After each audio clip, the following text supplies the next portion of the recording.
Welcome back everyone to Data Science for Everyone. Today we're going to be talking about logistic regression. Let's get started. Do that. So we're going to be classifying whether people survived or died on the Titanic, and we're going to be using the data set that's actually given to us from Seaborn. And then we'll implement a logistic regression using Python for our first classification part. So let me go in and rerun these to make sure they've run properly. Now, the first off, we're going to start out with a basic exploratory data analysis, particularly because, again, I know this data set, we are going to have some missing data that we're going to have to deal with. So first, let's just take a look here and see Titanic.is null, and then let's do something like .sum. Here, and so we see here that we actually have quite a bit of missing data here and here. So let's also maybe go about this in a little bit different way as well, and let's do this in a heat map. So we can do a bit of visualization here. Titanic dot is null. And you know what, we need to maybe clean this up a little bit as well when we do this, because let me just run this way so you guys can see. Notice this doesn't look very useful. Again, we see that there's a lot of missing stuff, but it's not very pretty. And it's very difficult to actually see what's going on. So if we get rid of our Y-tick labels, and we get rid of our color bar, that may be enough to clean it up. Okay, and now another thing is that this is a little bit, maybe a little bit hazy on what it looks like, but we can see here that we are definitely missing a lot of data for the deck and the age. We're probably, again, if we look at our Titanic dot is null, and we want to sum over that, again, we can see here that we're probably missing maybe 20% of the observations for our age. So we need to probably take care of this. Now the deck may not necessarily be that important, so we can probably drop that. So next let's look at our variable of interest, so our label. In this instance is going to be the survived data. So let's also, let me just double check so you guys can see.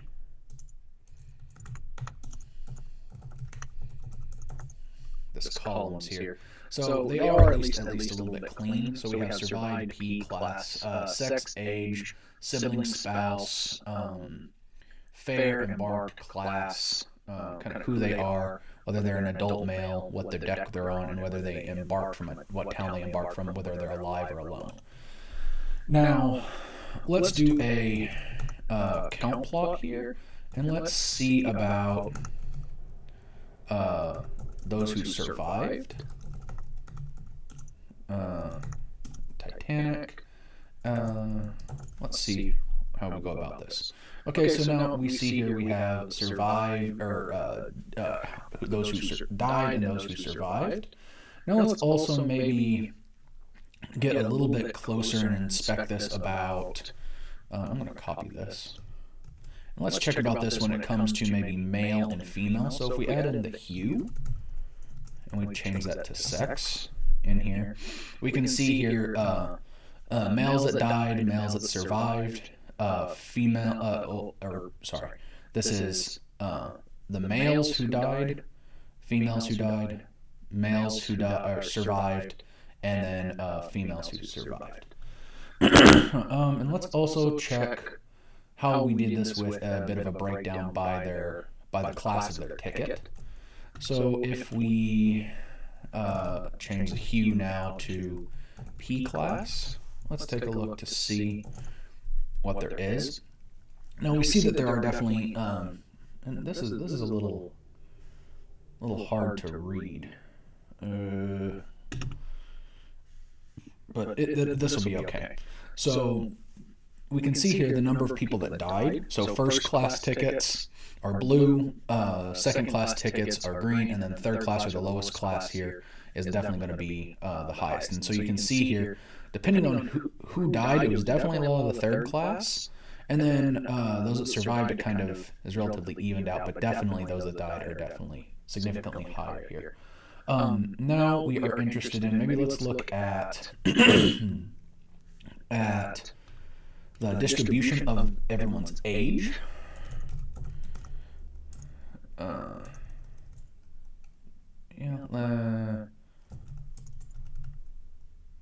going to do a disk plot, and we want Titanic, age.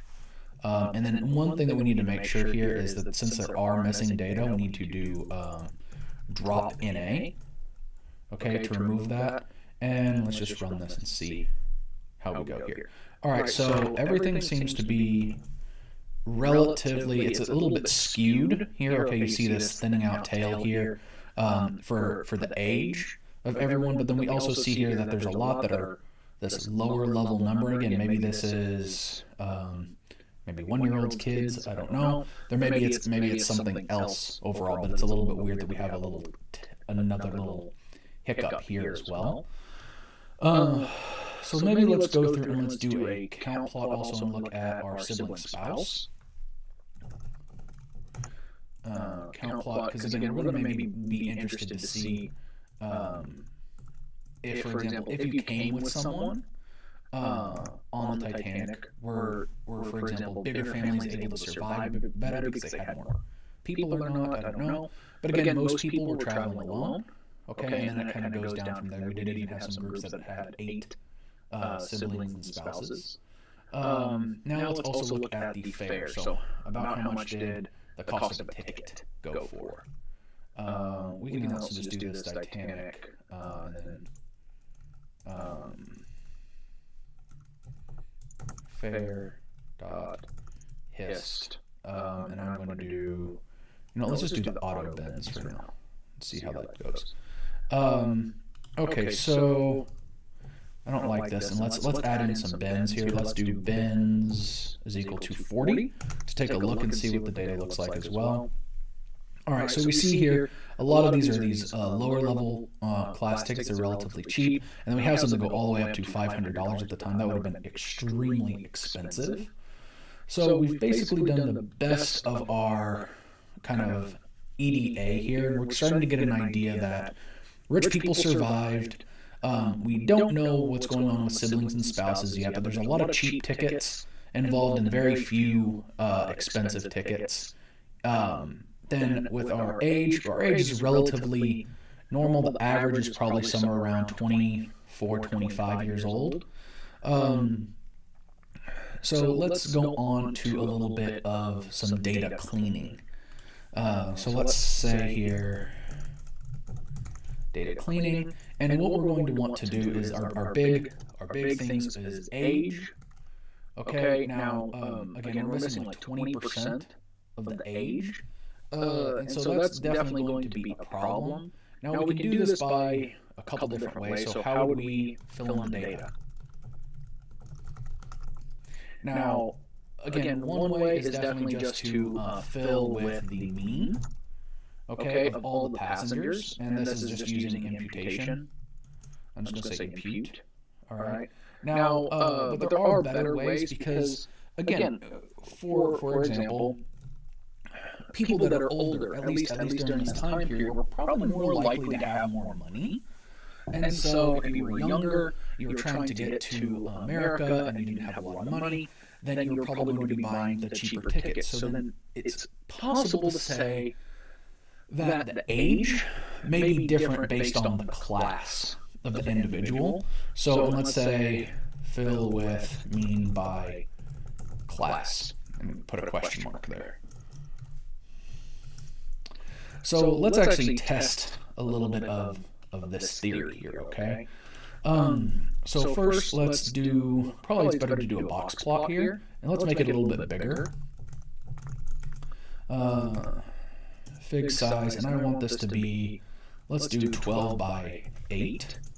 We want a box plot here. X is going to be P class. Y is going to be our age.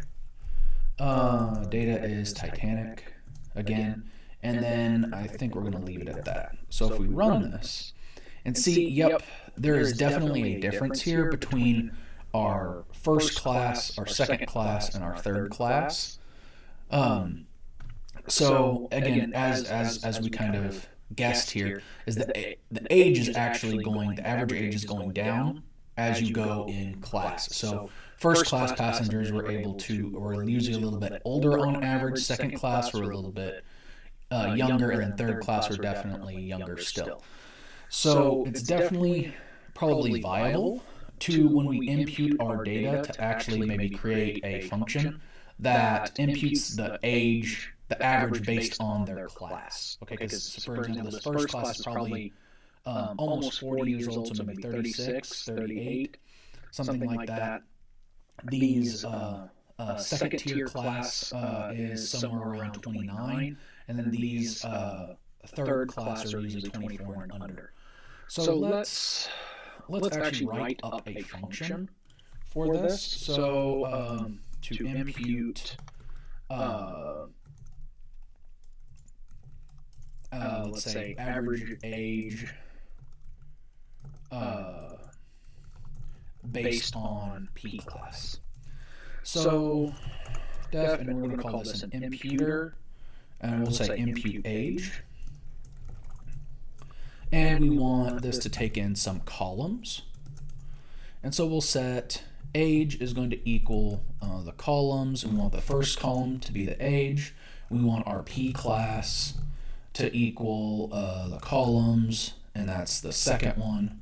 And then if PD dot is null of age, so if if we're going to be missing some data, and then we want to add in a couple different conditionals in here. So if P class is equal to 1, return, and again here, I already pulled up the averages, so I'm actually going to, let me pull that up here. Okay, so some notes.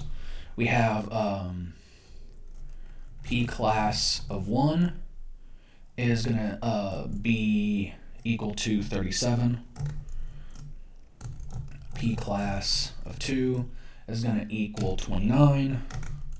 And then we also have a P class of 3 is going to equal, what did I have put on there? 24. Okay, and so we'll change that up. So here we want it to return 37. Elif P class is equal to 2. We want to return 29. And then else we want it to return 24. And then we also have to close off this last else statement in here. And this is just going to be return age.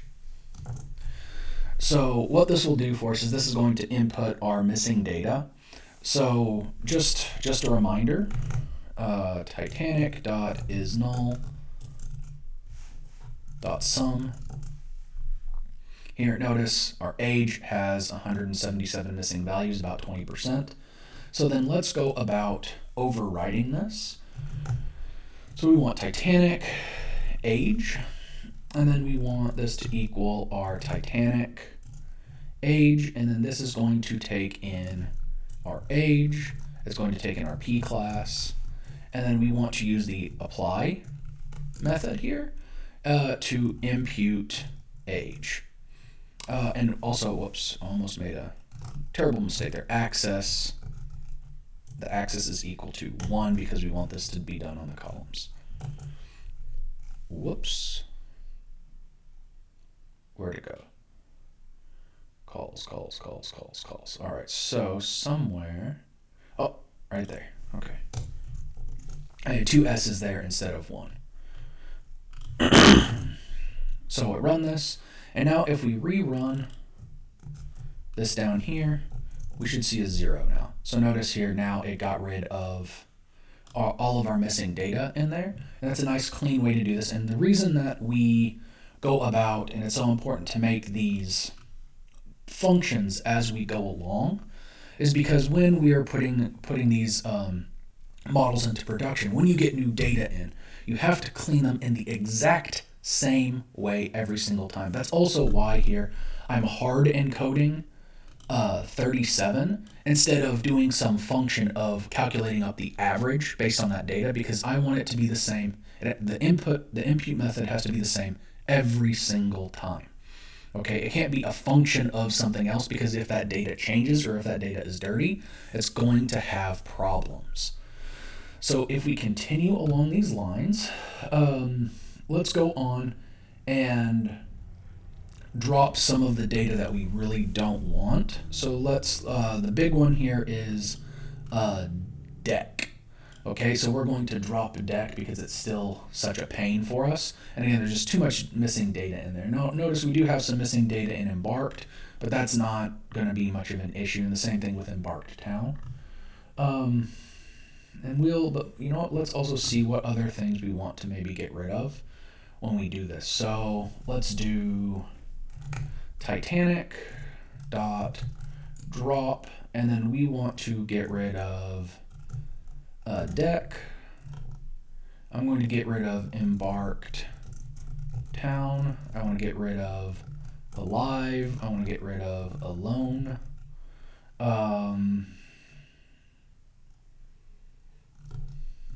Adult male.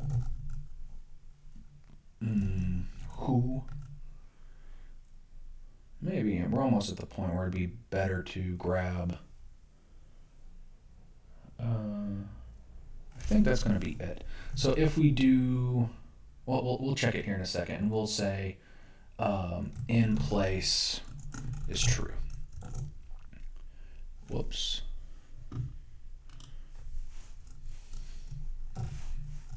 Axis is equal to 1.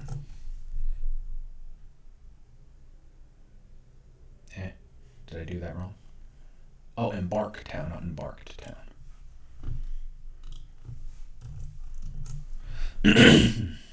Okay, and so let's just take a look at our data now to see what we have. All right, so we have survived, P class, sex, age, sibling, spouse, P arch, fair, embarked, and class. This looks good, except we don't need this class in here, because again, we already have that here with the P class. So let's keep this this P class with the number instead. So let's also go on and drop class as well. Titanic.drop, and then here we want class. Axis is 1, in place is true. All right, so now let's just double check what we have. Columns.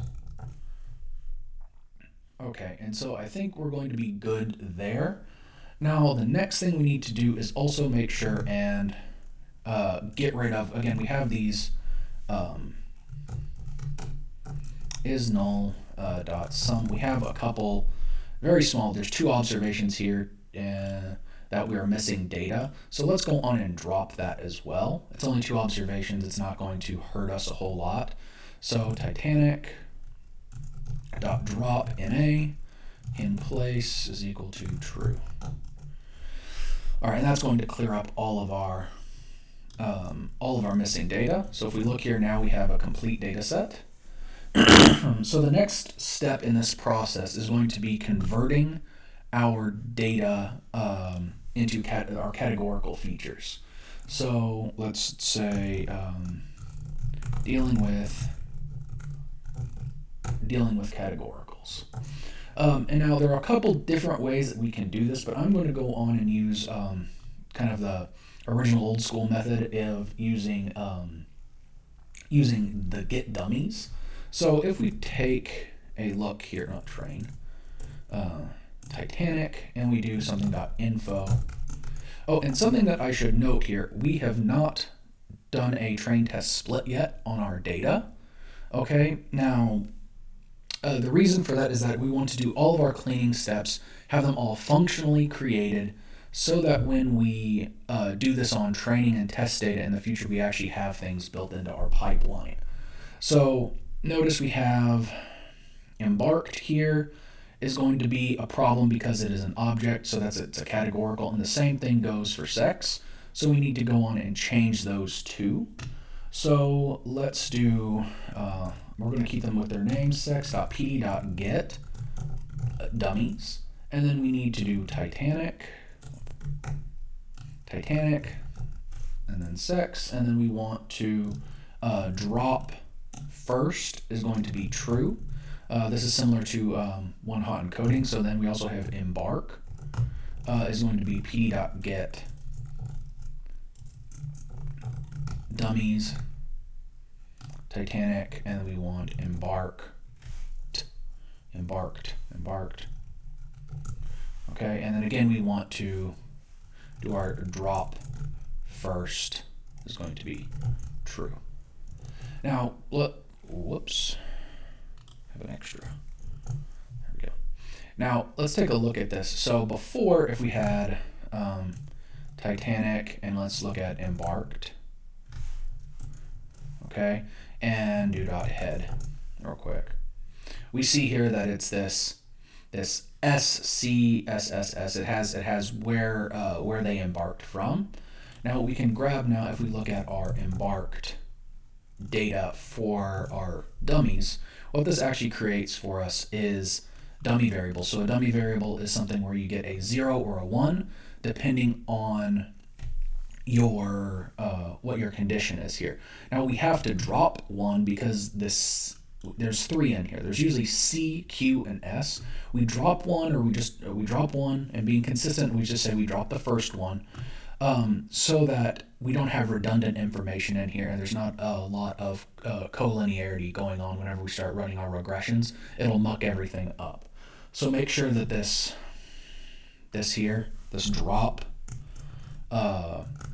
drop first is important.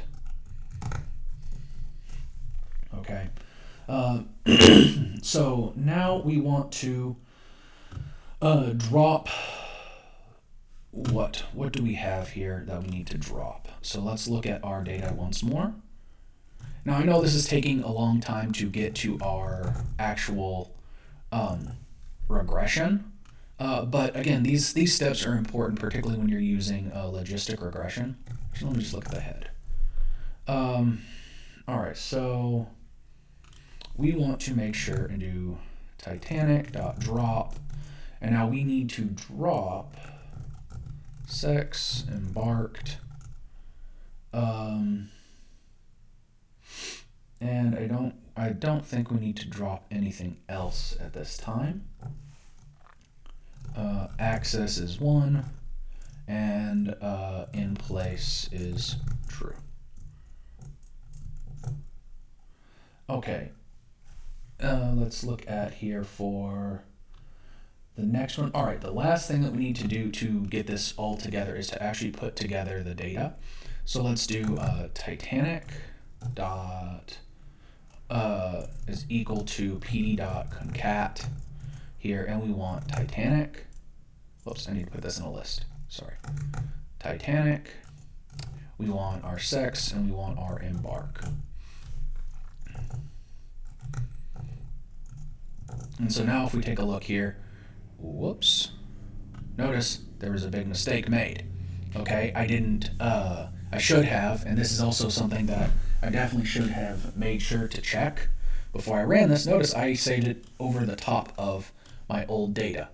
Okay, so I made a big mistake.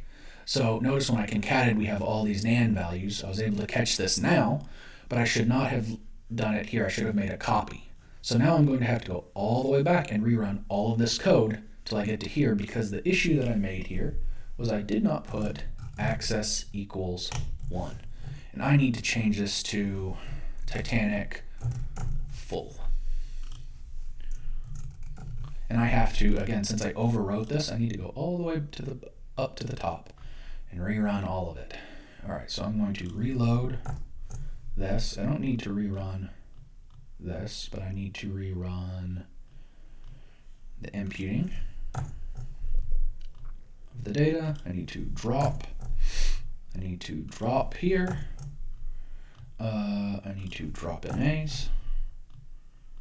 I need to, I'm just going to rerun these. And then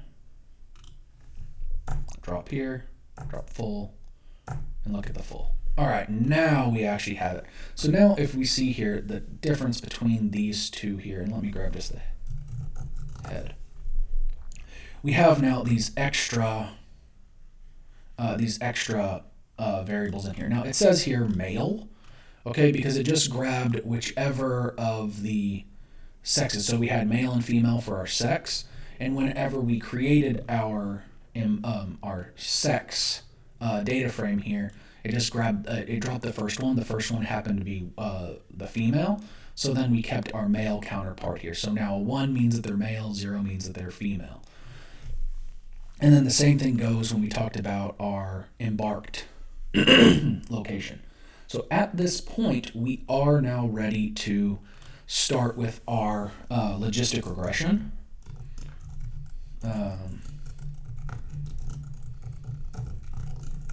So our logistic regression model. So now we're actually going to start train test splitting our data. So let's do this from scikit-learn .model selection import train test split. Now our data is not exactly in a clean format at the moment, so we need x, well, we have our y is going to equal Titanic, and this is, we want the survived, and then our x is going to be Titanic, and then we want to drop survived. Come on now. Survived, and we want this on axis is equal to 1. So now we do our train test split, and we're going to do the little bit of the cheat method. Train test split, and then we want to go down here. We're going to grab the example. I'm going to delete this. Now this, you don't necessarily have to run this piece of code here like this. You can actually split everything as X and Y. You can put this code inside there. But I like to personally be consistent with the way that I model things so that everything looks the same. So then let's rerun this. And then now we can do our training and our prediction. So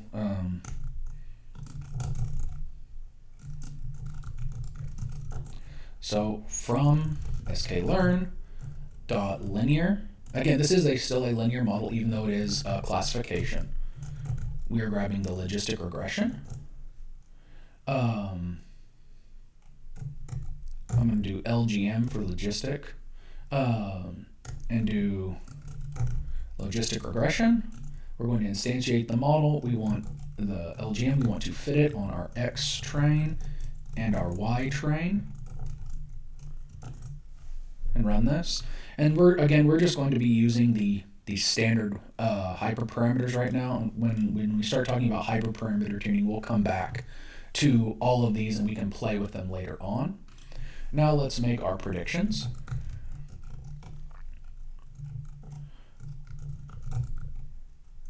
And we want this on our X test. And then let's move on to our evaluation.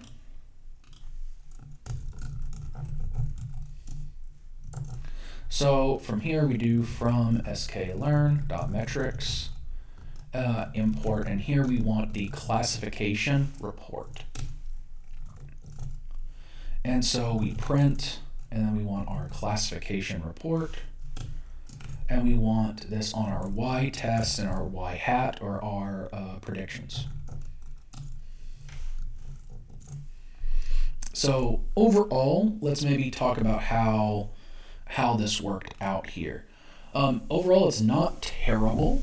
Okay, we'll probably want to look at some feature engineering. So maybe creating up some new variables. Because there is another part of this data set that has, for example, people's names. So maybe their name may give us some features. So we can look at passenger names. Okay. We also may look at we did have that deck in there, and it could be a slightly different feature, or we could also maybe get some other information, maybe from different tickets. So let's just say look for other information. And what we have here is we're holding steady at about 70% accuracy for finding everyone. Our recall is okay in this instance, so is our F1 score, and we'll maybe take another day to look at and talk about our classification reports a little bit more in detail. Thank you guys so much for tuning in. This was Logistic Regression. If you guys like this, please make sure and subscribe and hit the like button, and I'll see you guys next time. Bye-bye.